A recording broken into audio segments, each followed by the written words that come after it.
Hi guys, welcome back to our channel Trading for Beginners. Today in this video I'm going to show you how to reinvest dividend on Etoro. Etoro doesn't currently offer the ability to directly reinvest dividend received, but however you can manually reinvest dividend.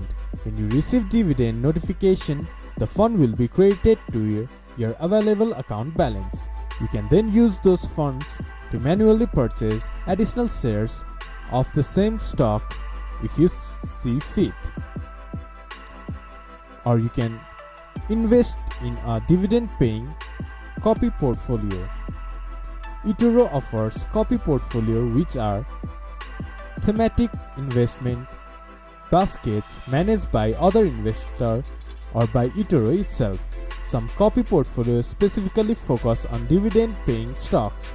By investing in such a copy portfolio, your investment might automatically benefit from rewarding reinvestment dividend as underlying holding payment. This is how you can reinvest dividend on Etoro. This much for today's video. If you guys find our video helpful, please leave a like and comment. And do not forget to subscribe our channel and hit the bell icon. I'll see you guys again in our next video. Thank you for watching.